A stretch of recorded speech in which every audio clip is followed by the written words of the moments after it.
So, we've just arrived in Budapest, capital city of Hungary, the second largest city on the Danube River.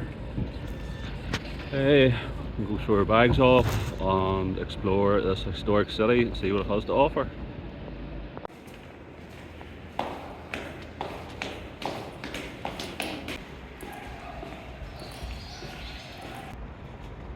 So, for those of you who don't know, Budapest is actually an amalgamation of Buda and Pest, the two opposite sides of the Danube River. So Buda is on the left and Pest is on the right. We're actually staying in the Pest side of the city, also known as the Dohany Street or the Jewish Quarter. The Pest side of the city is apparently the more lively and happening side, whereas Buda is meant to be more quieter, residential, older buildings, museums, stuff like that there. So we'll probably head over there at some point as well. We're actually walking through the streets of the Jewish Quarter here at the minute. You see even some of the shops, kosher signs, and I'm actually coming up to a Holocaust memorial here now.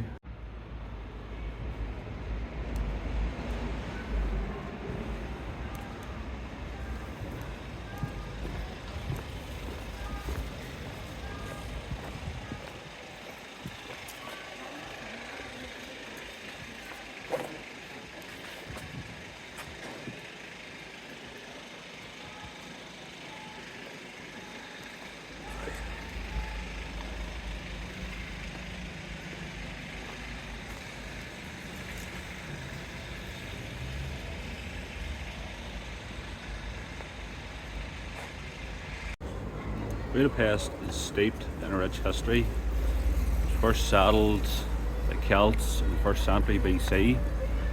It would then be taken over by the Roman Empire, and a settlement known as a Quincum would be formed and would be part of the Roman province known as Lower Pannonia. Apparently the ruins of a Quincum are still visible on the edge of Budapest to this day. So we'll head over there at some point as well. So the Magyars, also known as the Hungarians, would actually settle in what is now known as Hungary in the 9th century. One of the unique things about them is that them as people and their language are actually quite unique, in that despite being surrounded by their Slavic neighbours, they aren't Slavic at all. They're actually closer related to the Uralic group. So you're talking about the Finns, the Sami people, more northernly. When I say Slavic people, I mean those such as Slovakians, Croatians, Slovenians, Belarusians, Ukrainians, all those groups. They're all surrounding Hungary, and Hungary is completely unique. Something else that's fascinated me about Budapest is its large Jewish community.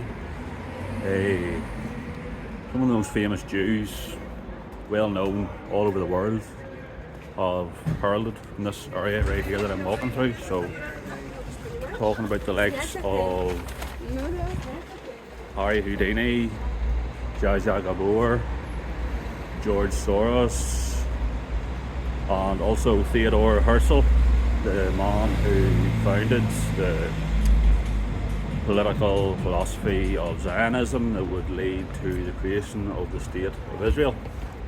Budapest is actually also home to the largest synagogue in the whole of Europe, and the second largest synagogue in the whole world, after the largest one in New York City. So we're actually going to head to the synagogue now and take a wee look around.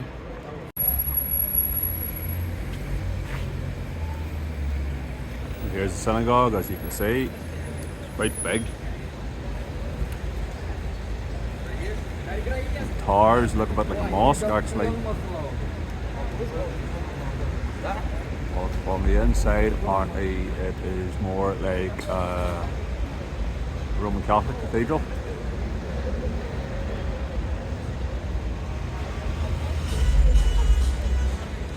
Stunning though.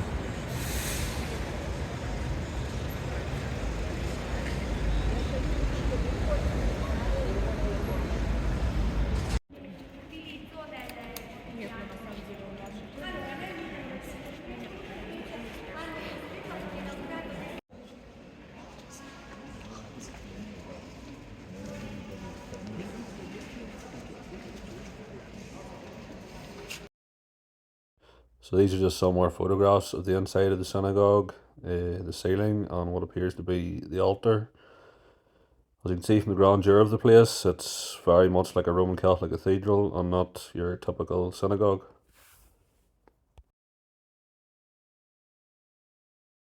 Out at the left hand side of the synagogue there was this graveyard or memorial to Hungarian victims of the Holocaust as well.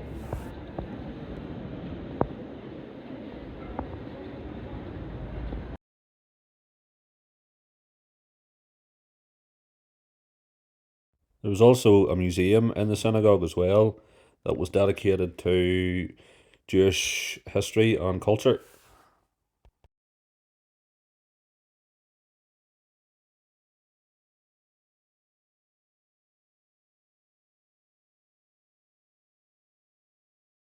There was also this artificial tree with each metal leaf containing a name of a victim. Curious to see as well, apparently there's a little statue of Theodore Herzl knocking about here somewhere.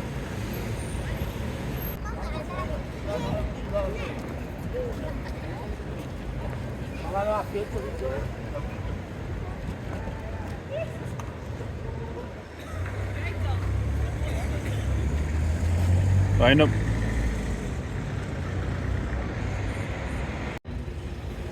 So we'll be heading a few other things as well while we're here. Manto Park is one of them. It's an open air museum that features communist era statues such as Lenin, Marx, and Stalin's boots. What remains of the statue, they cut him off from the knees, and only the boots remain. So that'll be interesting to see. We'll also be going to Buda Tower and the Royal Palace and several of the history museums too, so should be good.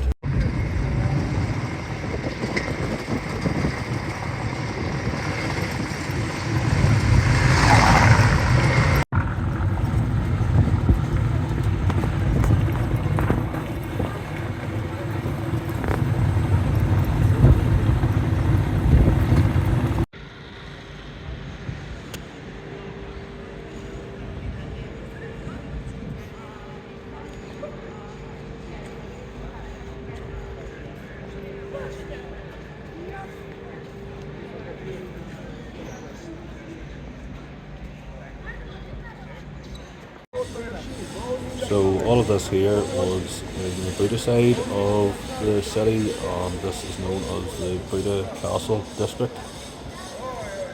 So as you'll see, there are many churches, cathedrals, religious buildings, statues, royal buildings that belong to the royal family of Hungary's past.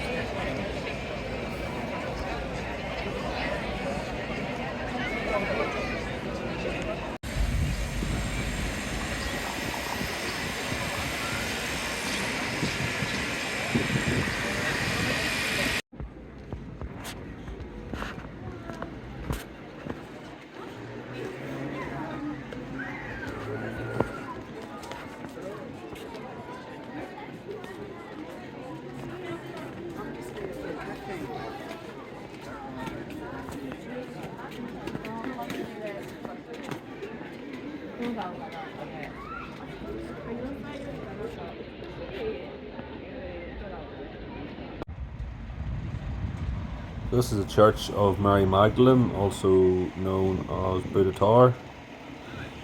Only the tower remains of the actual church, as it was bombed during World War II by the Allies.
We then went to St Stephen's Hall in Buda Castle.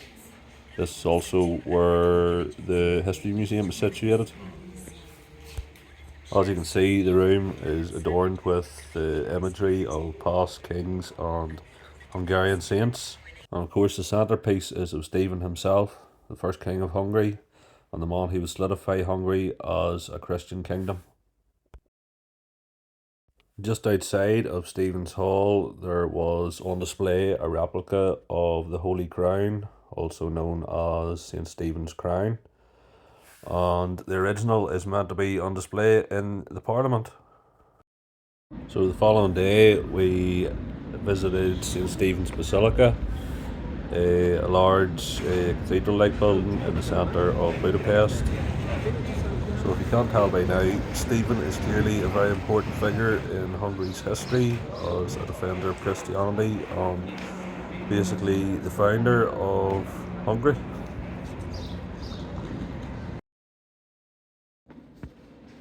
So a lot of grandeur once again, and the place is adorned once again with the imagery of saints and past kings. So now to the main attraction, which we weren't even aware about until we had entered the building.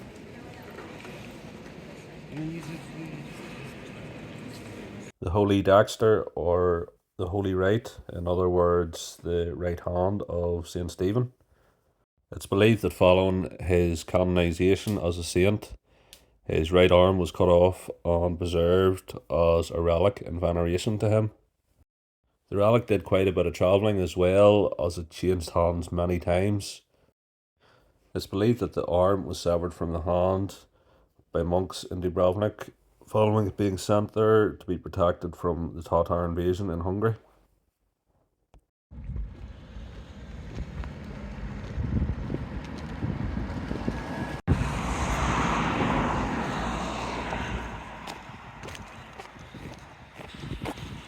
Heading to the Memento Park Museum. Statues of communist leaders.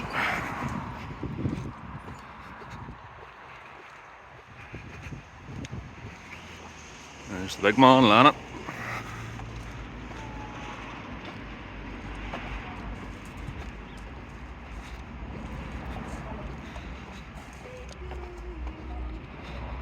There's Marx.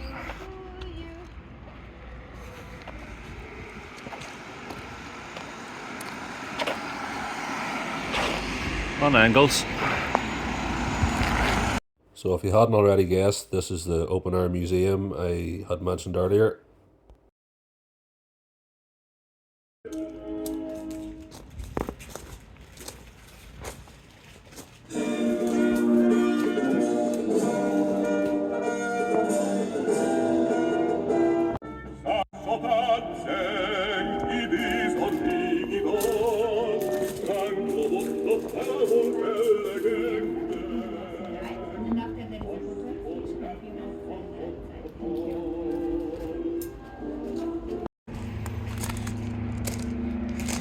Here I have a Trabant car.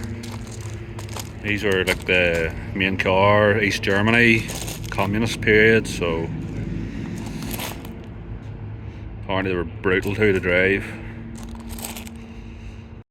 The thing about the Trabant was it went into production in the 50s, right up until the fall of the Eastern Bloc in 1990, it remained largely unchanged, and therefore just a reminder, a symbol of the communist era.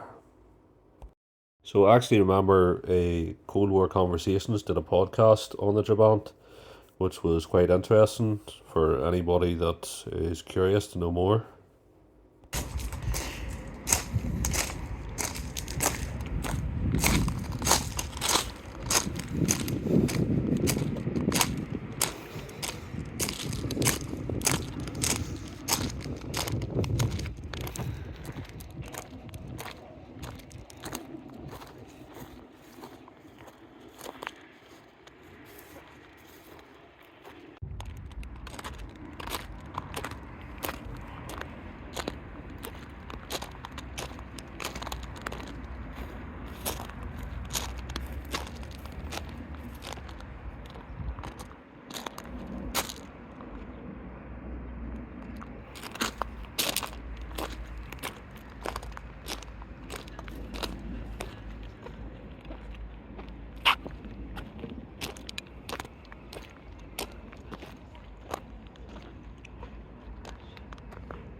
This place is so cool.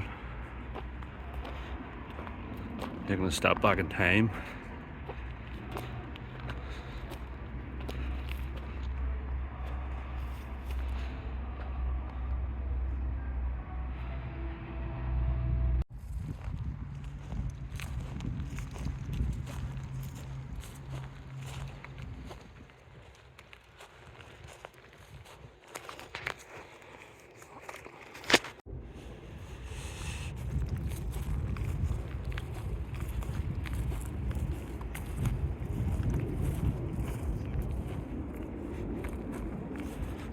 There's a big man again.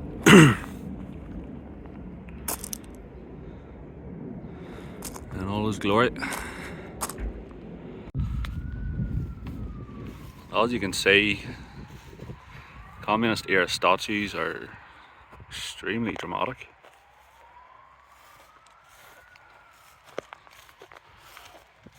Unique, actually.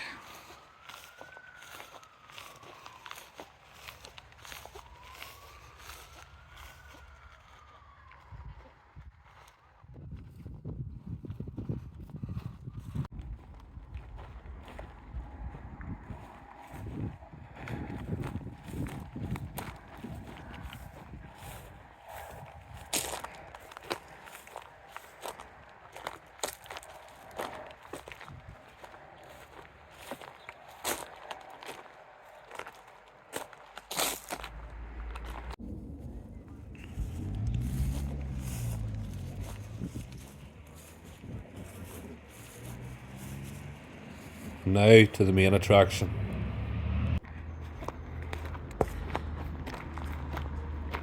There's Stalin's boots. But the rest of them, nowhere to be seen. Obviously the Hungarians didn't like him very much.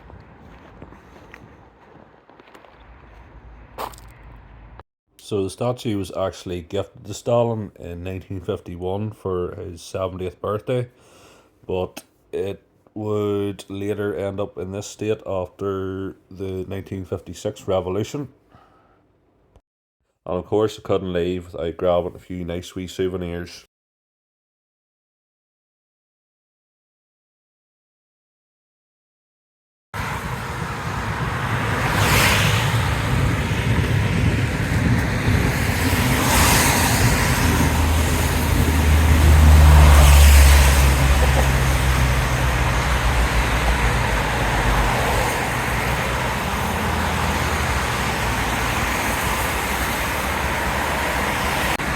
Just arrived at Winston. I'm going to have a wee look around and show some videos of what remains of the ancient city. So here we go.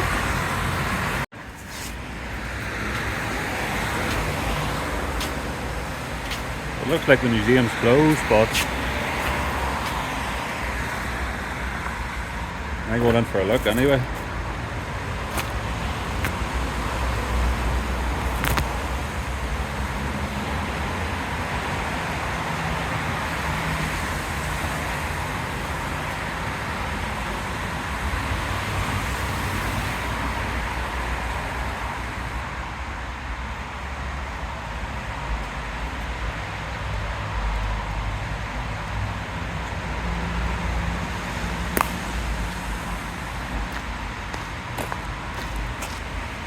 this way.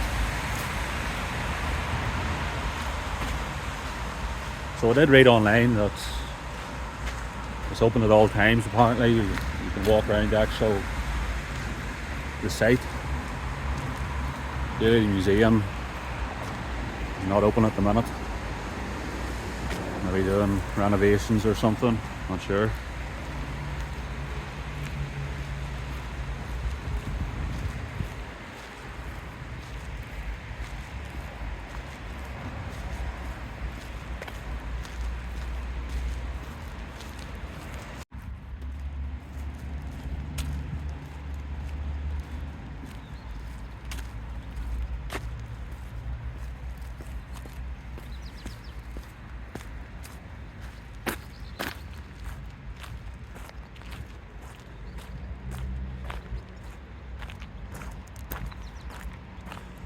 Ah, so this is it.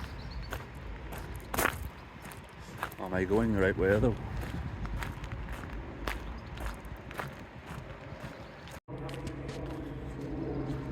So I'll see there's some other people here. It must be alright, I'm guessing.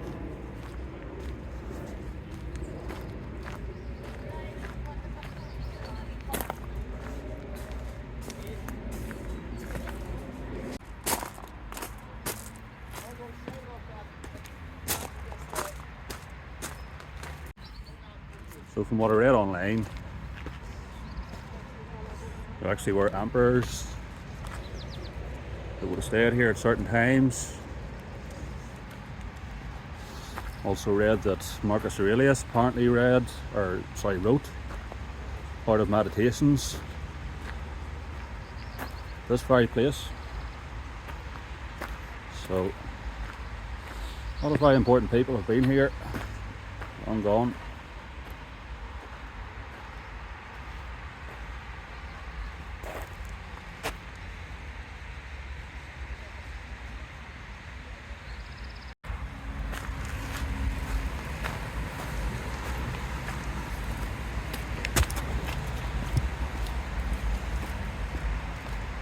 Oh,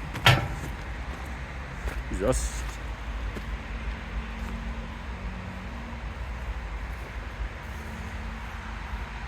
oh.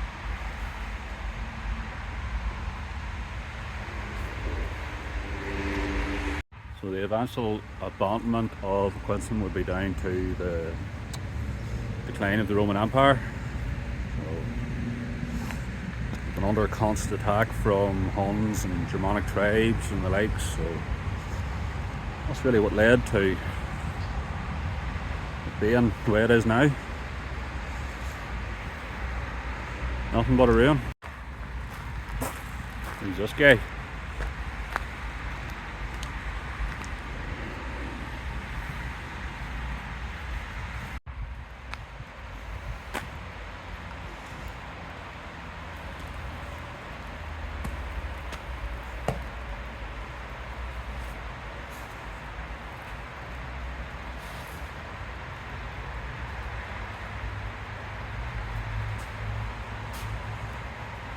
Well, this quite well preserved.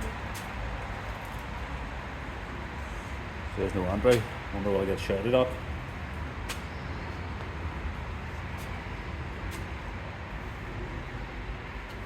I'm going for a look anyway.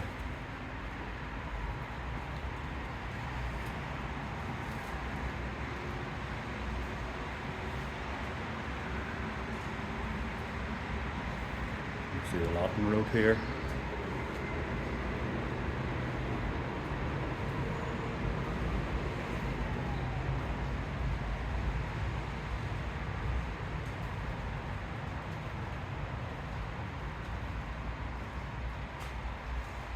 Absolutely amazing.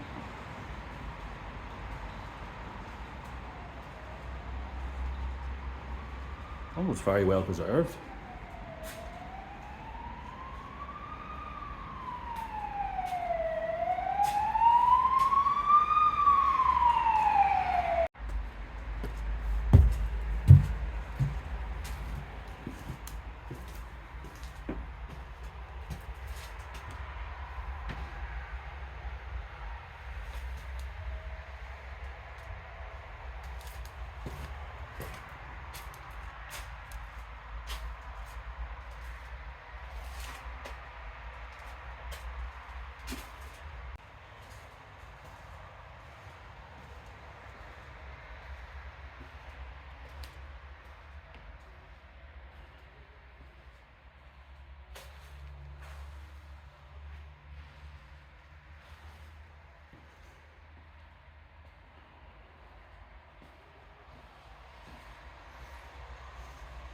Thank you.